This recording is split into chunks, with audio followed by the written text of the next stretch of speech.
So to say that Brian Cody's one of his greatest achievements was to get this Kilkenny team to an All-Ireland final in 2019. Now obviously the way it panned out, 14-point loss, that'll have surely Cody and the team wired to the moon to kick on and make big improvements for next year.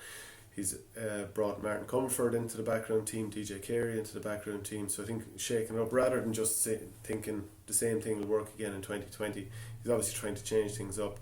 Mick Dempsey is gone. That's generally seen as a blow because he was hugely influential in how they've played in the last 15 years. But I feel like they need more players to step up in terms of consistency.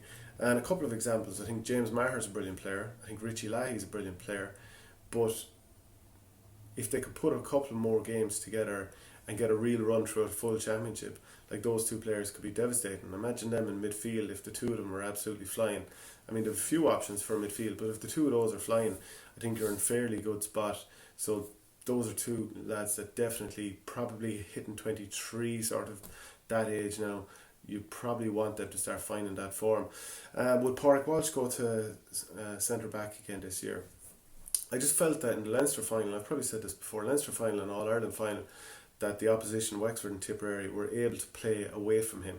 They're basically able to almost drag him out the field and just keep him on the fringes of the game. I think Wexford, what they did is, he was standing back in front of the D, Wexford played within 100 yards of the field, never got the ball far enough up to him, and ran the ball in from, let's say, 45, knocked it over the bar. And I just felt that he was played out of the game, and he was played out of the game against Tipperary. They need to put him in a position where he's doing a bit of damage. And I've kind of said it for more than a year now.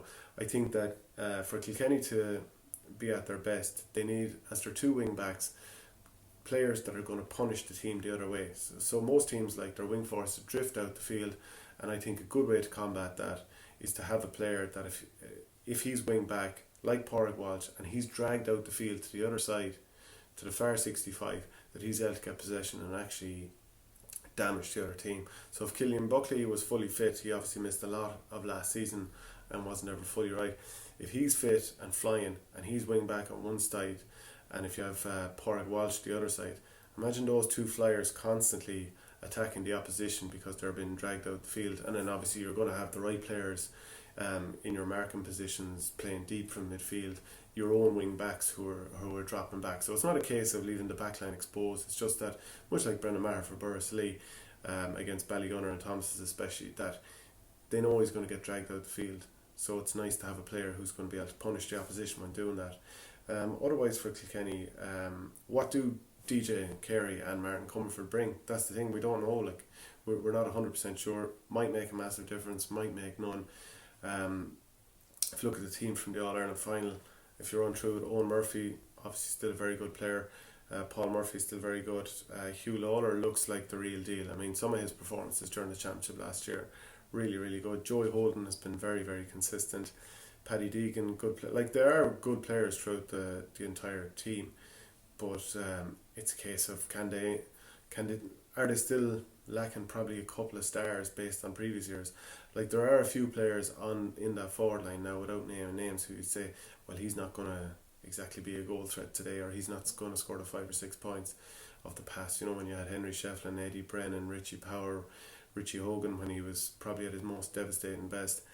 And that's another thing, obviously, for Richie Hogan. Can he get fully fit? Because when he is fully fit, he's probably still in the top 5 players in the country, and he showed a couple of flashes of that last year.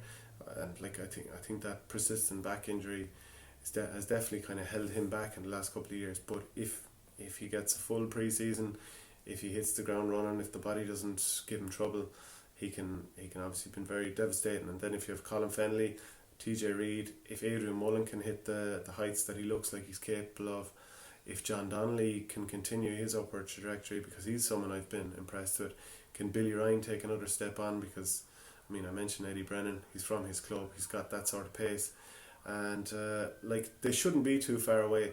Like the bookies are looking at them as the 4th favourites behind Tip, Limerick, Galway, and ahead of Cork. And like, just by virtue of getting to that All-Ireland final last year, a couple of the players that they brought in that people suggest they're quite young players, it'll take them a few years, that'll fast forward you on a nice bit. Like plenty of their players have won Club All-Irelands, just there in this past week, and obviously we've seen Kilkenny win them at the 3 different levels of club, so I don't see them being all that far away. I think there's going to be some unbelievable killing matches in Leinster this year, especially like Laois will be looking to survive in there, but I think Dublin, Galway, Wexford and Kilkenny will absolutely murder each other, and that's going to be brilliant to watch. But let me know where you think Kilkenny are in the pecking order and what you think they need this year to kick on. Thanks for watching Our Game. Don't forget to like and share the videos, and if you're new to the channel, hit subscribe.